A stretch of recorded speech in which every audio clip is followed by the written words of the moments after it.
Sky Squad, we are back in the building and we got to talk married to medicine. Oh, yes. After that Potomac review, I had to take a little break. I don't know if y'all noticed, but like doing reviews and recaps is exhausting, man. I be trying to put everything I can into these videos, like all my energy. So I had just taken all my energy from Good Day DC, then all my energy from that review, and your boy needed a break. I barely made it through this Married to Medicine episode, but we still got things. We got some things to talk about. So I took me a little bit of water, a little bit of liquid hydration mix powder or whatever they call it, and my energy is back up. So we about to pound our way through this good ponderosa right here. Okay. Sky Squad, we back. We back in the building. Let's get into Married to Medicine season 9, episode 15. It's called Divine Intervention. Now, I'm thinking about what I'm trying to rate this episode on a scale of 1 to 10. And for a finale, it gave me the feelings of maybe like a 8.5. I say maybe an 8.5 because I might have to take away some points because I was tired. And it felt to me like this episode was going on and on and on and on and on and on and on. And I was like, is this ever going to end? Because, I mean, I feel like we at the wrap up period. You know what I'm saying? You know how you get to the end of a season of a show and you just be like, oh, I'm tired. I was tired. I was tired. And then again, it could be the fatigue from all the BravoCon stuff, having stuff like, back to back on the same night, and then just my day in general. So let me just get that out of my system right now. We had some interesting developments in this episode because we kind of circled the drain with some arguments and we didn't get any resolve in really two of the biggest things that are going on. One is Dr. Heavenly and Dr. Contessa. They are still at odds with each other. And then two, I felt like we got this admission from Quad that it was Anila or a suggestion. Let me put the alleged thing up here. The alleged, it seemed like Quad was insinuating that Anila was the one that started the rumors about Toya and the affair and her running around creeping with the creeper down the streets. Okay. So in the next scene that we saw Anila and Quad and they seem friendly. And I'm like, are we not going to discuss the fact that Anila told Toya that she felt set up by, I mean, it would have to be Quad. And that Quad is saying that it was, or suggesting that it was Anila that spread the rumors about Toya creeping in the neighborhood with the neighborhood creeper. Nothing was resolved on that front. And in my mind, I'm mad about it. You know what I'm saying? Because here we have two people who claim to be friends basically selling each other out to Toya. Okay. But I digress. We'll get into that when we get into it. The first part of this episode is really dedicated to a Thex goddess. Okay. I'm saying Thex instead of the word you know what. Okay. She's a Thex goddess and she's an erotic educator of some sort or something like that. She's been on Dr. Jackie's podcast, and here we are yet again with another conversation about, now it's, potential polyamory. The woman has a husband and 3 boyfriends. Girl, where do you find the time? Okay. To me, you know what? I be trying to wrap my brain around these types of things, and it just be feeling like, how do you? This is no judgment, but I just be like, how do you get what you need, or how do they get what they need from you if you got 3, 4, 5 people to be giving your energy to? Maybe I guess that's just the part that I don't understand. It's not that I don't dislike it, but maybe, I guess maybe the boyfriends can maybe just come and go as they please. You know what I'm saying? And they get their fulfillment here, there, and everywhere else too. So maybe that's it. I really don't know. The woman puts them in, she puts Dr. Simone on a pillow. Now, the pillow was probably the best thing about the episode because it does give you some ideas of some better methods of doing the do, okay? That may be a little bit more comfortable for people in certain positions, okay? The pillow might come in handy. And if y'all gonna be putting up QR codes for something like the Volition skincare, you probably should have put up a QR code for this pillow, okay? Because the pillow seemed like it could be useful, okay? Um, these things, conversations, I just be feeling like it's so much, it's so filler to me. We've seen it, we've heard it, we've done it before. And I just be like, Dr. Jackie, you couldn't have come up with nothing else. Nothing. Okay. Anyway, the part, they break up the party into like the men, the lady, the girl gone. I hope she didn't drive all the way up to the Blue Ridge for that. Meanwhile, the men, they head outside, the women stay inside for, a little conversation. The men got to go out in the freezing cold with their cigars or whatever. Y'all know what? I hate the smell of cigars. I know, and I know a lot of people that like cigars and stuff like that, but the smell, the smell, the smell just leaves a lot to be desired, in my opinion. You know what I'm saying? And if you ever leave a function where everybody be smoking the cigars, you gonna smell like a cigar, okay? And also too, maybe because I've never done it before. You know what I'm saying? I have, somebody has given me Cuban cigars before, but I was just like, oh, well, this looks cool to me. You know what I'm saying? I just left the thing hanging around, so I think I lost it. Anyway, the ladies recap, Dr. Heavenly asked, would anybody be comfortable with Taylor's lifestyle in the polyamory or whatever? And Toya says, well, can I ask a question without no judgment? And I'm thinking, oh, please do not down Dr. Eugene again. Okay. So anyway, she says, well, what if the woman stayed with her husband for the kids, and then the boyfriends the husband won't fulfilling her, so the boyfriends came in and they just do whatever they want to do. Let me also say this as an interjection. I am all for whatever makes your relationship work. Okay. I may have questions about how it works, but I don't judge you on what you do and how your relationship may develop or work, because you never know where you're going to end up in a relationship. And so you make it work however best you can with your teammate, with your partner. You know what I'm saying? So it ain't no judgment from me. But anyway, it's judgment from Quad though, because Quad is like, girl, Toya, you just want to do it with somebody else, allegedly. Okay, that's what Quad's saying. All right. But Dr. Simone chimes in and says, well, you got to keep the Lord first, okay?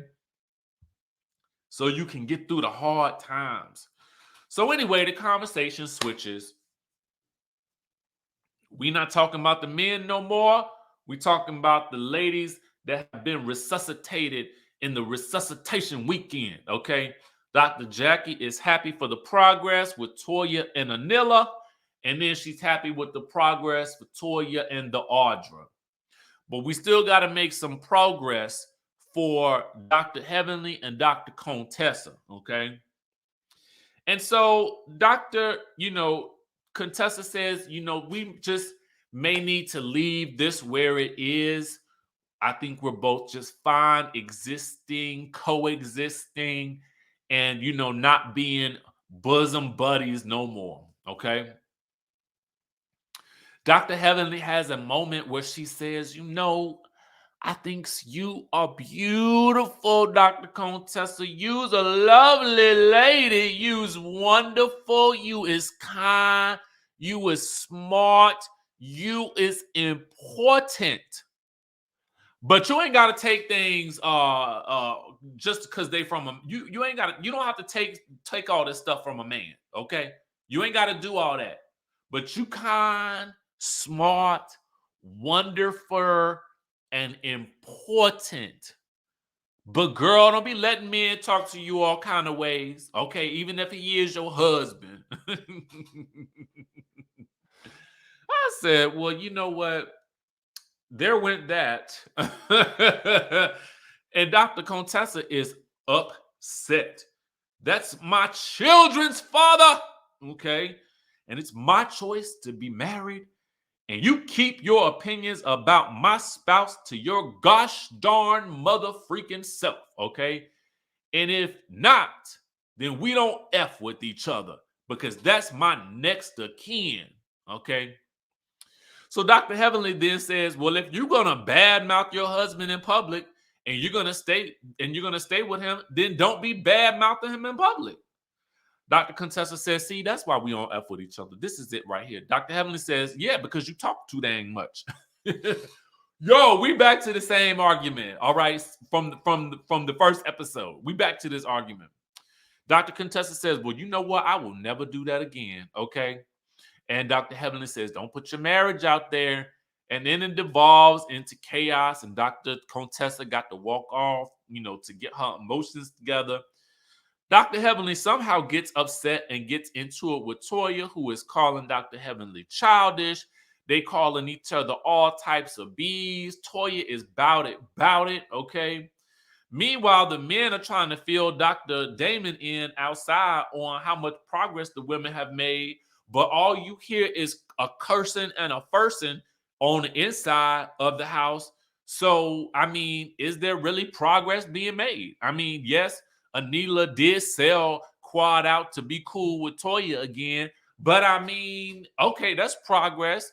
And the real progress, in my opinion, though, was Toya and Audra have come to a place, and it's caused Toya to reflect on her past with Mariah when they got to hitting each other with pocketbooks and things back in the day. So, I mean, that's progress. All right. So Dr. Jackie takes Dr. Heavenly out into another room, to counsel her as she tends to do. But Dr. Heavenly feels like Dr. Contessa is angry at her about her own life. Okay. Meanwhile, you got Toya, Quad, and Simone sitting in the room together. Okay. Toya takes this opportunity to confront Quad about the rumor that came out at Quad's party. Quad says it didn't originate in her confession. Well, she says it didn't originate from her. And in her confessional, she says it didn't originate from her, but she did repeat it. In her confessional, she says Anila doesn't want to say Anila in this situation, basically indicating or suggesting, it seems to me, that Anila is allegedly the person that this rumor originated from.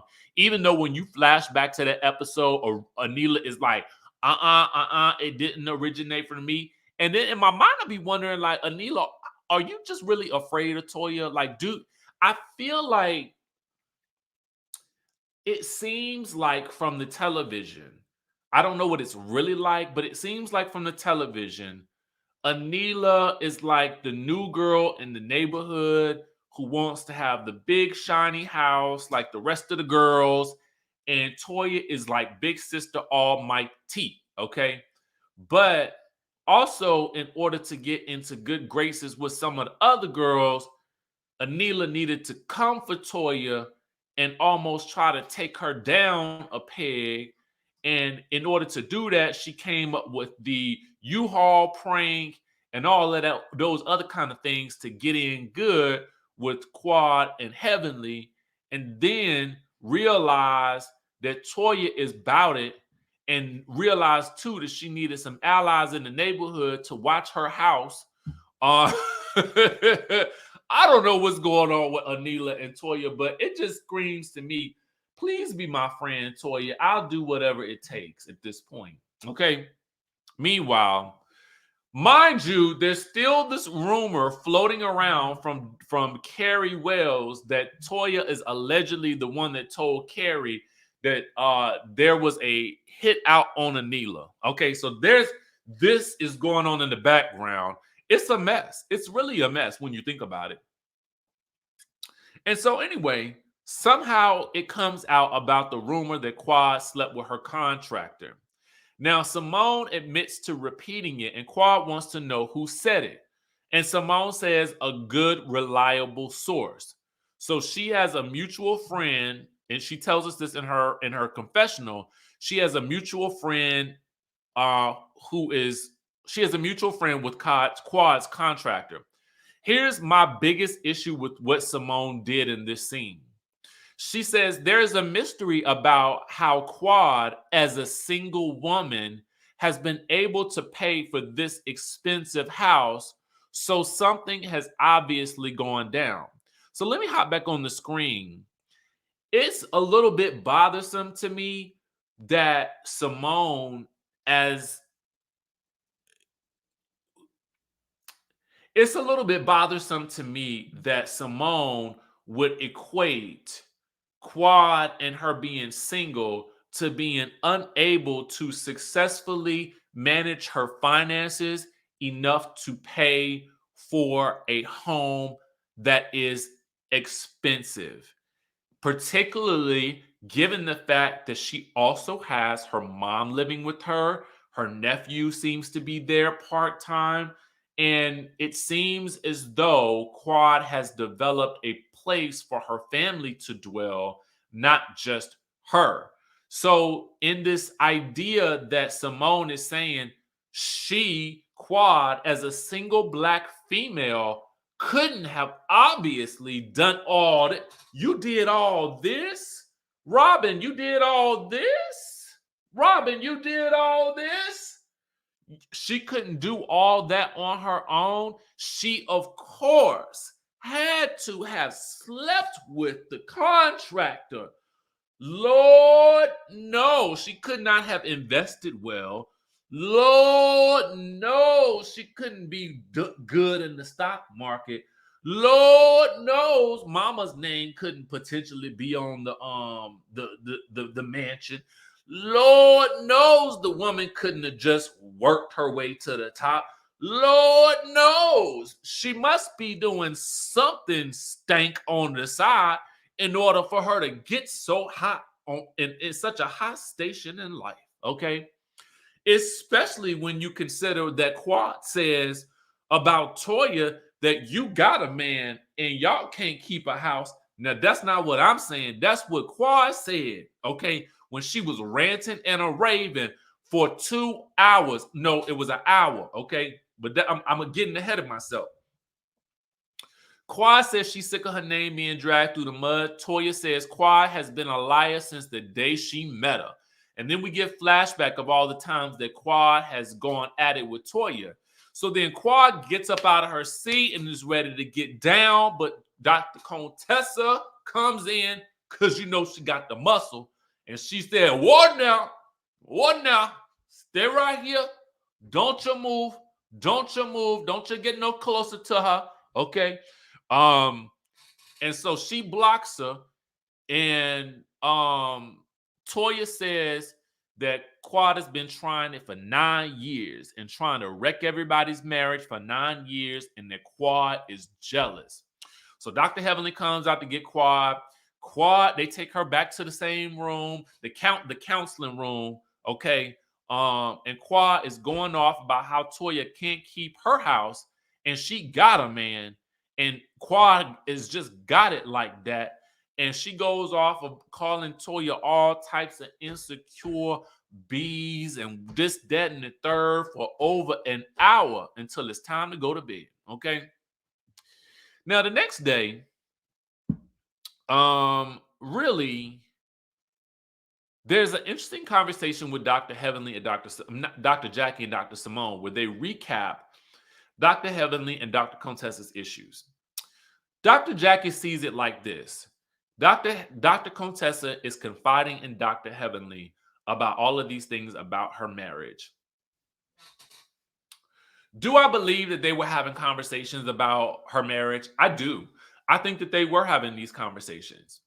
Do I think that what we saw last season was an indication of Dr. Contessa feeling a certain type of way about the things that were going on in her marriage because we saw it play out on the screen? Yes, I do. Do I believe that Dr. Heavenly was commenting on on her YouTube page about it? Yes, I do. Um, do I believe that there should be a delineation about how much you speak about your friends on your platform? I think that it really is going to depend on the person. Let me give you guys an example. There are some people that I'm cool with who are on television shows or produce television shows who understand what I do and how I do it. Okay. I can't speak to know how nobody else on this platform does it, but I give praises and I honor and I respect how any other creator does it, right? And I do that as it's a to me it's a professional courtesy that I always show love to my fellow creators. However, with that being said, some most of the people that I have good relationships with understand that when I'm commenting about them and I'm talking about what they do on the show, it is strictly about what they do on the show and on social media, and I give my opinion based on the show, right? But there are some people out there who will not like what I say about them. A good example, like Robin Dixon. I am blocked by Robin Dixon, which is fine because ultimately she has the right, if she does not want to see, hear, or she doesn't want me to see um, what is happening on her social media, although people still post it and I still see it. She has the right to to do what she pleases because it wasn't like I was commenting on anything that she got. Anyway, but what I'm saying to you is everybody has their level of sensitivity, and you have just honestly got to know your friends, and you got to make a choice about whether or not you're going to speak about them in that way, and if you aren't. A lot of people like Dr. Heavenly because she keeps it real and she fills in the gaps for a lot of us who are watching the shows. Maybe what we're seeing is that Dr. Contessa just doesn't like to be discussed in that regard. And feels like, well, the conversations that I had on the show, I'm really trying to move past them and I'm trying to make my marriage work. So it's not helpful if Dr. Heavenly is talking about these things after the fact.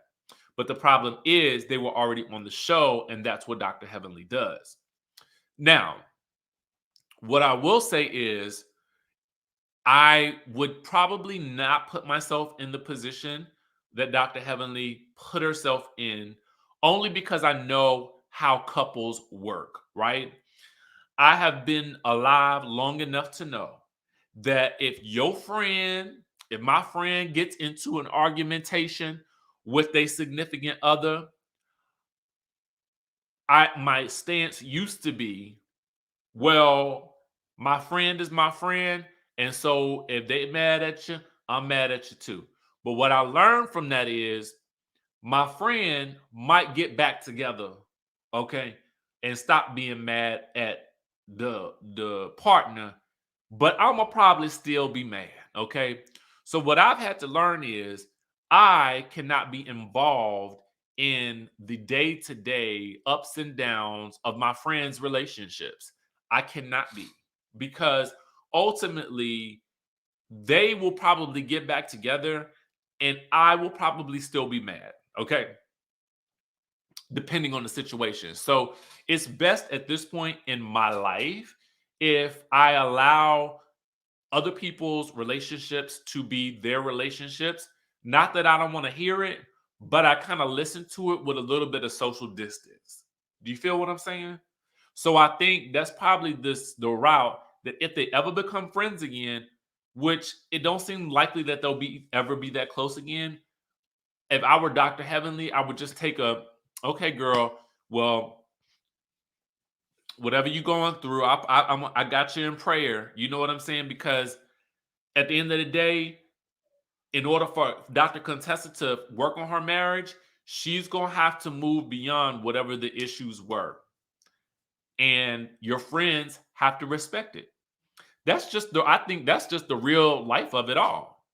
Period. So that's what I think about it. And I think that's how they're going to have to move forward in the future if they ever do decide to be friends again. You just got to understand who your friend is.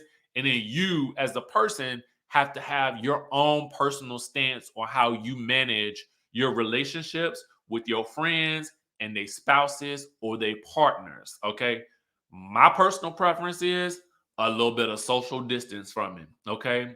Yes, Lord, I want y'all to be together. Oh no, you had a fight. Well, I'm gonna pray for it. Okay. I'm gonna pray for it. And you just let me know how things turn out. And I got your back, you know. Anyway, it's Sunday.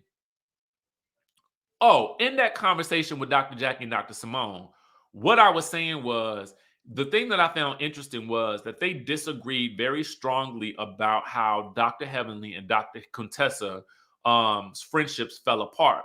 Dr. Simone explains to Dr. Jackie that she doesn't see her side because likely because she's closer to Dr. Contessa and to Toya. Okay. Period. However, it does seem strange to me that maybe I think that Dr. Contessa gravitated more to Dr. Simone after she stopped hanging out with Dr. Heavenly. Because I don't remember them being that close before. But friendships have ebbs and flows, so you just don't know. We learned that it's Sunday and Dr. Jackie has invited some pastors over, and we see Quad catching up with Anila and Kieran about Toya and her insecurities, but neither one of them admit to the other that, girl, I just threw you under the bus. Anila does not admit to Quad that she told Toya that she felt set up by Quad, and Quad doesn't tell Anila that, girl, I indicated or I'm insinuating in my confessionals, or I think that, or I believe that you are the one that originated the rumor about Toya creeping and sleeping with the creeper down the street, who we don't yet know. Okay. Um, you know, the group gathers outside after they educate Kieran about, what it's like to be at a black church and all the, the norms, okay? The norms at a black church. We all know what they are. And if you don't, watch the episode. But the pastor preaches, it's about, hey, I need some real friends. Who's real friends? It's over. They have brunch. Toya says bye. I don't really want to be around y'all, so she leave. Machine say that, but that's the feeling I got. Audra and Dr. Martin, I think that's his name, announced that they are expecting. I hope they didn't told the family first, but congrats to them. And they eat brunch, and that's pretty much it. Everybody leaves. And we enter the reunion. So let me know what you guys thought about this episode of Married to Medicine. I mean, it was interesting, none to say the least. It was a very interesting season. I still think there's like like they need one new fascinating character dynamic. And I feel like the circle would really thrive. And as much as nobody wants to admit it, the show is still amazing. But I gotta just say it. It would be even more amazing if they had Mariah Huck back.